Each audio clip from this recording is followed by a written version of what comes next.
Jésus et son cortège.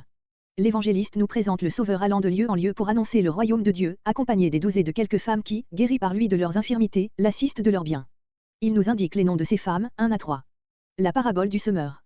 Une grande foule s'étant assemblée autour de lui, il l'enseigne par cette parabole: un semeur jetait en terre sa semence, une partie tomba le long du chemin, où elle fut foulée et où les oiseaux la mangèrent, une autre partie sur le roc, où, après avoir poussé, elle sécha faute d'humidité, une autre partie parmi les épines, qui l'étouffèrent, une autre partie dans la bonne terre, où elle produisit du fruit au centuple, 4 à 8. Le but de l'enseignement en parabole. Ses disciples lui ayant demandé la signification de cette parabole, il leur explique d'abord qu'à eux il a été donné de connaître les mystères du royaume de Dieu, mais qu'aux autres il n'en parle qu'en paraboles afin qu'ils ne voient ni ne comprennent. 9, 10. Explication de la parabole. La semence, c'est la parole de Dieu, ceux qui sont ensemencés le long du chemin, ce sont ceux qui entendent la parole, mais le diable l'enlève de leur cœur, le roc représente ceux qui reçoivent la parole d'abord avec joie, mais superficiellement et qui bientôt se retirent, les épines sont les inquiétudes, les richesses, les voluptés de la vie qui rendent la parole infructueuse, la bonne terre représente un cœur honnête et bon qui retient la parole et en produit le fruit. Novembre 2015. L'usage que les disciples doivent faire de la vérité qui leur est enseignée par ces paraboles. La lumière qu'ils ont le privilège de recevoir ainsi n'est pas destinée à rester voilée, mais à resplendir pour éclairer le monde. Il n'y a rien de secret qui ne doive être manifesté. Qu'ils prennent donc garde comment ils écoutent, car celui qui a, recevra davantage, mais celui qui n'a pas, perdra même ce qu'il s'imagine avoir. 16 à 18. L'intervention de la mère et des frères de Jésus. Comme Jésus poursuit ses enseignements, on lui annonce que sa mère et ses frères sont dehors désirant le voir. Il désigne ceux qui l'écoutent et lui obéissent et déclare qu'ils sont sa mère et ses frères. 19 à 21. Verset 1. Jésus parcourt le pays en enseignant et en opérant des miracles. Verset 1 à 18. Jésus parcourt la Galilée, parabole du semeur. Ensuite ou dans la suite, quelque temps après les événements qui précèdent, Luc 7.11. Cette indication peu précise dont on ne peut rien conclure quant à la chronologie, marque pourtant un moment très important dans le ministère de Jésus. Il cesse d'habiter Capernaum et voyage comme missionnaire, visitant chaque localité, grande ou petite et grecque, évangélisant le royaume de Dieu, comparé Matthieu 3.2, note. Verset 2. C'était donc toute une caravane qui suivait Jésus dans ses voyages missionnaires, les 12 apôtres et des femmes qui, guéris par lui de corps et d'âme, se dévouaient à son service. Verset 3, note.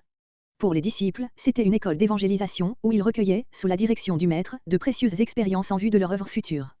Marie, surnommée Madeleine, parce qu'elle était de Magdale, ville située sur la côte occidentale du lac de Génézareth, au nord de Tibériade, ne doit pas être confondue avec la femme pénitente. Luc 7.37, note. Il n'y a aucune raison d'admettre, avec plusieurs interprètes anciens et modernes, que ces mots, cette démon, soit une figure qui signifie cette vice. Il semble plutôt que l'évangéliste veut indiquer par là le plus haut degré d'un état de possession, Marc 16.9, comparé Luc 11.26, mais ce domaine est tellement obscur pour nous, que toutes les explications ne sont que de simples conjectures, comparé verset 30 et Marc 5.9, note. On peut supposer seulement que le démon n'obtenait un tel empire sur les personnes que si de graves péchés lui en facilitaient les moyens et que son action se manifestait alors par un état maladif, voire, sur les démoniaques, Matthieu 8.28, note. Marie-Madeleine avait donc été relevée de cette profonde déchéance physique et morale et elle en conserva une telle reconnaissance pour son libérateur, qu'elle se dévoua entièrement à lui et le suivit jusqu'au pied de la croix, Matthieu 27.56. Aussi fut elle la première qui eut le bonheur de le revoir après sa résurrection, Jean 20.1, Jean 20.11 et suivant. Verset 3. C'est une preuve de l'originalité et de l'exactitude des sources où puisait Luc 1.2-3, que la mention du nom de ces femmes. Chusa, dont la femme suivait Jésus, occupait une charge assez importante à la cour d'Hérode Antipas, puisqu'il était son intendant. On a supposé qu'il était ce seigneur de la cour dont Jésus avait guéri le fils et qui avait cru avec toute sa maison, Jean 4.53. On a supposé aussi que la femme de Chusa avait perdu son mari quand elle se mit à suivre Jésus.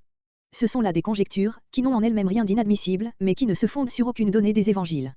Quant à Suzanne et à ses plusieurs autres femmes, nous ne savons rien à leur sujet. Une remarque fort intéressante est ajoutée par l'évangéliste, c'est que ces femmes assistaient de leur bien Jésus et ses disciples. Il y a dans le grec, les servaient, comparé Matthieu 27.55, Marc 15.41, c'est-à-dire sans doute que, dans les voyages dont parle Luc, verset 1, elles préparaient leur repas, prenaient soin de tout ce qui a rapport à la vie matérielle, leur rendaient, en un mot les services dont auraient été capables des femmes et des sûres. Et comme Jésus était pauvre et que ses disciples avaient tout quitté pour le suivre, ces femmes employaient leur bien à les entretenir.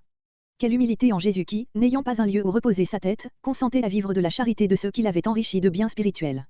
Le texte reçu, avec Codex Sinaiticus, porte, le servait, rapportant l'assistance de ces femmes à Jésus seul.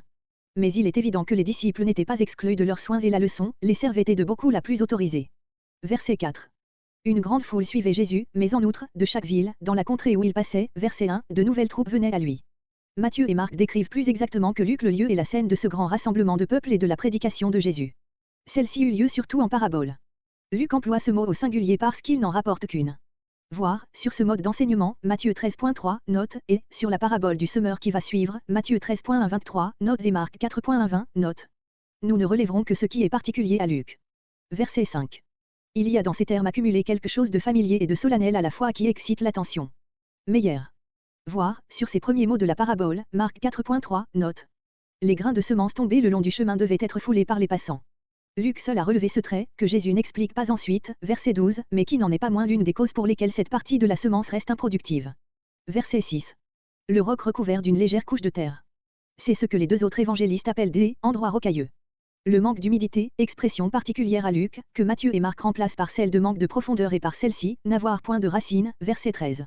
Ces trois causes de stérilité, qui se complètent, se trouvaient réellement dans la nature du sol. Verset 8. Luc indique par ce mot au centuple le plus haut degré de productivité, tandis que Matthieu et Marc signalent aussi les degrés inférieurs, 100, 60, 30. Selon les trois évangélistes, Jésus ajoute immédiatement à la parabole ce sérieux avertissement, mais Luc seul remarque qu'il le fait à haute voix, il s'écriait, il élevait la voix. Verset 10. Voir, sur cette réponse, beaucoup plus développée dans le premier évangile, Matthieu 13.11-17, note. Dans les récits de Marc et de Luc, Jésus prononce des paroles qui ne répondent point à la question des disciples. Ceux-ci lui demandaient simplement l'explication de la parabole, verset 9, explication qu'il leur donne, en effet, plus tard, verset 11. Mais Matthieu nous apprend que les disciples lui avaient posé une autre question encore, pourquoi leur parles-tu en parabole? C'est à cette première question importante que Jésus répond d'abord, après quoi, revenant à la seconde, il leur indique le sens de la parabole. Verset 12. Luc identifie la parole divine avec les effets produits par elle et ceux-ci avec les personnes en qui le phénomène s'accomplit. De là ces expressions inusitées, ceux qui sont ensemencés le long du chemin, verset 12, ceux qui sont sur le roc, ils n'ont point de racines, verset 13, ils sont étouffés, verset 14, et ce n'est qu'au verset 15 que l'évangéliste fait ressortir le sens spirituel de l'image. N'y a-t-il point dans cette manière irrégulière de s'exprimer, l'intention de faire remonter jusqu'à l'homme la responsabilité de l'action diverse qu'exerce la parole divine? C'est lui qui consent à être sauvé par elle, ou qui reste volontairement dans la stérilité et la mort. Verset 14. Les deux premiers évangiles indiquent, comme sens moral des épines, les inquiétudes et les richesses, Luc y ajoute les plaisirs, qui sont certainement l'une des principales causes de l'inefficacité de la parole sainte. Verset 15. Deux traits sont particuliers à Luc, c'est d'abord ce cœur honnête et bon, dans lequel ces derniers auditeurs reçoivent et retiennent la parole, c'est ensuite cette persévérance, grecque patience, avec laquelle ils portent du fruit. Il ne faut pas soulever la question dogmatique de savoir si un homme peut, avant d'avoir entendu et reçu la parole divine, porter en lui un cœur honnête et bon. Les hommes présentent, à des degrés très divers, des dispositions bonnes ou mauvaises à l'égard de la vérité. D'ailleurs, la bonne terre qui produit du fruit a déjà subi une préparation par le labourage, l'engrais, etc. avant les semailles. Ainsi il y a toute une œuvre prévenante de la grâce de Dieu qui éclaire une âme sur ses besoins, sa pauvreté, la rend humble, sincère, altérée de justice et de lumière et la prépare pour le moment où l'évangile lui sera annoncé. Verset 18. Marc 4.21-22, note, aussi bien que Luc, place ses avertissements à la suite de la parabole du semeur et les mots, prenez garde comment vous écoutez, ne laisse aucun doute sur le rapport qu'il y a entre ces deux instructions. La lumière que Jésus apporte à ses disciples par ses enseignements ne doit pas être mise sous un vase, ni sous un lit, divan sur lequel on se couchait à demi pour prendre le repas, mais doit resplendir dans le monde. Jésus emploie fréquemment cette image dans des applications diverses, Luc 11.33, Matthieu 5.15, Marc 4.21. Il en est de même de la déclaration du verset 17, Luc 12.2, Matthieu 10.26-27, note, Marc 4.22, note. Voir Matthieu 13.12, note, Matthieu 25.29, Marc 4.25. Ici, comme dans Marc, cette sentence, qui énonce une loi du règne de Dieu, signifie que celui qui écoute attentivement a déjà un don précieux et que, par la vérité qu'il reçoit, il lui est donné beaucoup plus encore, et plus il sera fidèle dans l'emploi de ce qui lui est confié, plus il lui sera donné. Celui, au contraire, qui n'a pas même le besoin de la vérité et de la vie, ce qu'il peut avoir d'ailleurs lui sera ôté. Dans cet état, il se fait bien des illusions, c'est ce que Luc donne à entendre par ce mot, ce qu'il croit avoir, comparez Luc 19.26, où Luc n'aurait pas pu s'exprimer ainsi. Verset 19. D'après B. D. Il faudrait traduire, or sa mère vint vers lui avec ses frères, voir Marc 3.31, note. Verset 21. Voir, sur ce récit, Matthieu 12.46-50, note, Marc 3.31-35, note. Ce dernier évangéliste est le seul qui motive cette visite de la mère et des frères de Jésus et qui en indique la vraie signification, au verset 21 du même chapitre. Verset 22. Le péril. Un de ces jours Jésus entre dans une barque avec ses disciples pour traverser le lac. Pendant le trajet il s'endort. Un tourbillon de vent soulève les flots, qui remplissent la barque et la mettent en danger, 22, 23. La délivrance. Les disciples s'approchant le réveillent, Maître, nous périssons.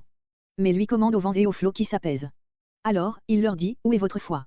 Ils sont remplis de crainte et se demandent qui est celui à qui les vents et la mer obéissent, 24 à 25. Versets 22 à 25 Jésus apaise une tempête. Voir, sur ce récit, Matthieu 8.23-27, note, Marc 4.35-41, note. D'après Matthieu et Marc, Marc 4.35, c'était au soir d'une journée que Jésus avait passé à enseigner les foules et à opérer de nombreuses guérisons, Matthieu 8.16. Luc indique d'une manière moins précise le moment de ce départ, il arriva un jour. Mais chez lui, comme chez Matthieu et chez Marc, l'apaisement de la tempête fait partie d'une série de récits, la même dans les 3 évangiles, qui comprend la guérison du démoniaque, versets 26 et suivants, la guérison d'une femme malade, versets 43 et suivants, la résurrection de la fille de Jaïrus, versets 41 et suivants. Ces faits étaient probablement liés chronologiquement et avaient marqué le moment où le ministère de Jésus en Galilée atteignit son plus haut degré de puissance. Nous voyons, en effet, dans ces faits, le pouvoir du Sauveur s'exercer sur les forces de la nature et même sur la mort, non moins que sur les maladies. Verset 23. Grec, et un tourbillon de vent descendit, des gorges de la montagne, sur le lac et il s'emplissait d'eau, métonymie par laquelle les navigateurs sont mis au lieu de la barque. Verset 24. Voir, sur cette exclamation des disciples. Marc 4.38 note. Verset 25. Voir, sur cette question qui étonne au premier abord, Matthieu 8.26 note, Marc 4.40 note. La faible foi des disciples grandit à la vue de ce miracle même, car ils sont remplis d'admiration pour celui qui commande à la nature et elle lui obéit. Verset 25. Verset 26. La rencontre. Jésus aborde au pays des Gadaréniens. Un homme possédé des démons depuis longtemps et qui ne pouvait supporter ni vêtements, ni demeure, mais hantait les sépulcres, vient à sa rencontre, se jette avec un cri à ses pieds, le proclame fils du Dieu très haut et le supplie de ne pas le tourmenter, 26 à 28. La condition du malade et l'enquête de Jésus. Cette prière était motivée par l'ordre que Jésus avait donné aux démons de sortir. L'évangéliste explique, pour montrer la difficulté de cette guérison, que la possession était ancienne et qu'elle se manifestait par des crises successives et d'une violence incoercible. Jésus interroge le démon. Il déclare s'appeler Légion, parce qu'il est une pluralité de mauvais esprits. Ceux-ci supplient Jésus de ne pas les envoyer dans l'abîme, mais de les laisser aller dans un grand troupeau de pourceaux. Jésus le leur permet, 29 à 32. La guérison est l'effet produit. L'expulsion des démons. Les démons sortent du possédé et entrent dans les pourceaux, qui se précipitent dans le lac, 33. Les habitants du pays. Les gardiens du troupeau s'enfuient et portent la nouvelle dans la ville. Les habitants sortent, constatent la guérison, saisis de crainte, prient Jésus de s'éloigner, 34 à 37. Le démoniaque guérit. Celui-ci demande à Jésus la permission de le suivre. Jésus la lui refuse et lui ordonne de raconter aux siens la délivrance dont il a été l'objet.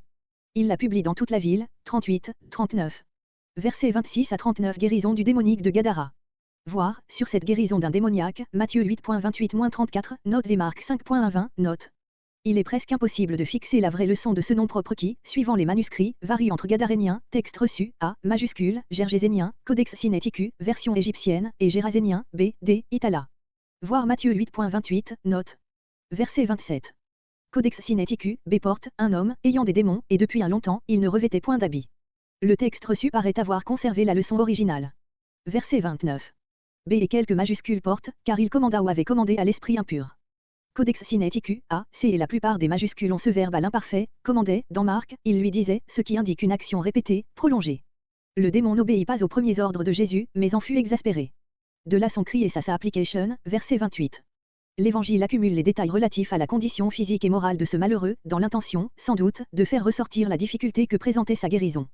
Son éloignement pour la vie sociale était tel, qu'il ne supportait ni vêtements ni domicile, mais recherchait la solitude des sépulcres impurs, dans la fureur qui excitait en lui l'esprit mauvais et par la force surhumaine qu'il lui communiquait, il rompait ses liens, brisait les chaînes par lesquelles il était retenu et les fers qu'il avait aux pieds, puis il était emporté par l'esprit dans le désert. Luc remarque enfin, par 2 fois, versets entre 27 et 29, que le démon s'était saisi de cet homme depuis longtemps. Le second depuis longtemps, verset 29, peut se traduire par à plusieurs reprises. Monsieur Godet prélève ce sens, parce qu'il évite une répétition. L'évangéliste voudrait dire que le malade avait des crises successives avec des intervalles de calme. On aurait profité de ces moments-là pour le charger de chaînes. Verset 30. Ces derniers mots sont une remarque de l'évangéliste destinée à expliquer ce terme de légion. Dans Marc 5.9, c'est le démoniaque lui-même qui dit, car nous sommes plusieurs, voir la note. De là aussi l'expression de Luc, verset 27, qui avait des démons. Verset 31. Il faut remarquer ces mots au pluriel, il le priait, leur commandait. Ce sont donc les démons qui parlent. L'abîme où les démons redoutent de retourner paraît être le lieu où ils sont retenus et punis, Apocalypse 9.12, Apocalypse 9.11, Apocalypse 11.7 etc., comparé 2 Pierre 2.4, Jude 1.13. Marc 5.10, note, leur attribue cette demande, de ne pas les envoyer hors de la contrée. Cette différence montre, comme beaucoup d'autres, la complète indépendance des évangélistes les uns à l'égard des autres. Verset 36. Grec, sauvé. Voir, sur toute cette scène, Marc 5.12-15, note. Cet évangéliste la raconte avec les mêmes détails que Luc. Verset 39. Marc ajoute ici, et comment il a eu pitié de toi. Quant au motif du refus que Jésus fait à cet homme de le suivre et à l'ordre qu'il lui donne, voir Marc 5.19, note. Au lieu de, par toute la ville, Marc dit plus exactement, dans la Décapole, voir, sur ce nom, Matthieu 4.25, note. Il faut remarquer la différence entre l'ordre donné, raconte les choses que Dieu t'a faites, et son exécution, il publia les choses que Jésus lui avait faites. Jésus rapporte tout à Dieu, mais le malade ne saurait oublier l'instrument. Godet. Verset 40. Jésus sollicité par Jairus. De retour sur la rive occidentale, Jésus est l'objet d'un accueil empressé de la part de la foule. Un chef de la synagogue, Jairus, le supplie de venir dans sa maison, où sa fille unique se meurt. Il s'y rend, pressé par la foule, 40 à 42. Jésus retardé par une femme malade. La guérison obtenue. Une femme, qui souffrait d'une perte de sang depuis 12 ans et se trouvait réduite à la misère, touche le bord de son vêtement et est guérie à l'instant, 43, 44. La guérison avouée et la foi confirmée. Jésus demande qui l'a touché. Personne ne répond. Pierre et les disciples lui font remarquer que les foules le touchent et le pressant. Jésus répète que quelqu'un l'a touché, car il a connu qu'une puissance est sortie de lui. La femme, se voyant découverte, vient en tremblant confesser son action. Jésus lui dit, ta foi t'a sauvé, va en paix. 45 à 48. Jésus rassure et ressuscite. L'annonce de la mort. On vient dire à Jairus que sa fille est morte. Jésus affermit sa foi ébranlée par cette nouvelle, en lui affirmant que son enfant sera sauvé, 49, 50. Dans la maison de Jairus. Jésus n'admet dans la chambre de la morte que Pierre, Jean et Jacques et les parents. Il déclare à ceux qui se lamentent que l'enfant n'est pas morte, il se moque de lui, 51 à 53. La résurrection. Jésus prend la main de la morte, d'une voix forte, il lui commande de se lever. Son esprit revient et elle se lève. Jésus lui fait donner à manger et enjoint à ses parents stupéfaits de ne pas divulguer ce miracle, 54 à 56. Versets 40 à 56. Résurrection de la fille de Jairus, guérison d'une femme malade. La foule, que Jésus avait laissée sur le rivage, s'était rassemblée de nouveau, dès qu'elle avait pu espérer son retour, Marc 5.21. Elle l'accueillit avec empressement, comme le fait sentir cette remarque de Luc, car tous l'attendaient. Jésus, qui venait d'opérer une guérison difficile, trouve de nouveaux labeurs, d'autres délivrances à accomplir. Voir, sur les deux miracles qui suivent, Matthieu 9.18-26, notes et Marc 5.21-43, notes. Verset 42. Il faut remarquer ce verbe à l'imparfait, qui exprime exactement le mot du Père dans Marc, ma petite fille est à l'extrémité. D'après Matthieu qui, selon sa coutume d'abréger, réunit en un seul trait la prière du Père et le message qu'il reçut ensuite, la jeune fille aurait été déjà morte. Marc et Luc nous font connaître l'âge de cet enfant et ce dernier nous apprend qu'elle était fille unique, circonstance qui rendait plus cruelle la détresse du Père. Grec, les foules l'étouffaient. Marc 5.24, emploie une expression également énergique, elle le foulait, comparé verset 45. Verset 44. Le bord inférieur ou probablement dans un sens plus précis, la frange ou la houppe que la loi ordonnait aux Israélites de porter aux quatre coins de leurs vêtements de dessus, Nombre 15.38, Deutéronome 22.12. Verset 45. Grec, te foule, c'est-à-dire, te pressant jusqu'à t'écraser. La pensée de Pierre est suffisamment exprimée en ces termes. Le texte reçu la complète en ajoutant, et tu dis, qui est-ce qui m'a touché? Ces mots omis par Codex Sinaiticus, B sont probablement empruntés à Marc. Verset 46. D'après le récit de Marc et de Luc, la malade a été guérie par le simple attouchement des vêtements de Jésus, verset 44, et sans une action consciente et voulue du Sauveur, qui pourtant a senti qu'une puissance ou une force salutaire était sortie de lui. Marc 5.30, mentionne seulement l'impression que Jésus avait eue. D'après Luc, Jésus aurait énoncé cette impression et réfuté ainsi plus péremptoirement l'objection des disciples. La nature spéciale de ce miracle a été pour plusieurs interprètes une pierre d'achoppement. Voir, à ce sujet, Marc 5.30, note. Verset 48. À tous ces termes, qui exprimaient la tendre compassion du Sauveur et étaient propres à consoler la femme, le texte reçu ajoute après, ma fille, ce mot, prends courage qui est omis par Codex Sinaiticus, B, D et a été emprunté à Matthieu. Verset 49. Le texte reçu omet davantage. Ce mot se lit dans Codex Sinaiticus, B, D et exprime une idée nécessaire. Marc emploie un terme équivalent. Verset 51. Le texte reçu porte, et entrant dans la maison, il ne laissa entrer personne, sinon, par où il faudrait entendre qu'il interdit aux autres l'entrée même de la maison, ce qui supposerait que la mère de l'enfant était elle aussi venue à sa rencontre dans la rue. Avec la leçon de Codex Sinaiticus, A, B, C, majuscule, la situation est la suivante, Jésus étant arrivé dans la maison, ne laisse entrer dans la chambre mortuaire que les 3 disciples et les parents de l'enfant. Verset 53. Si l'évangéliste avait voulu raconter, non une mort réelle, mais une simple léthargie, comme on l'a conclu, à tort, de la parole de Jésus, verset 52, il aurait dit, croyant que et non sachant que. Verset 54. Le texte reçu commence ce verset par ces mots, mais lui, les ayant tout fait sortir, qui, omis dans Codex Sinaiticus, B, D sont empruntés au récit de Matthieu. Jésus emploie 2 moyens pour rappeler à la vie cet enfant, l'attouchement et la parole, grec il éleva la voix, disant. L'un et l'autre étaient nécessaires. De pareils détails prouvent que les sources où Luc puisait provenaient de témoins oculaires. Marc 5.41-43, qui tient ses renseignements de Pierre, raconte le fait d'une manière plus circonstanciée encore, voir les notes.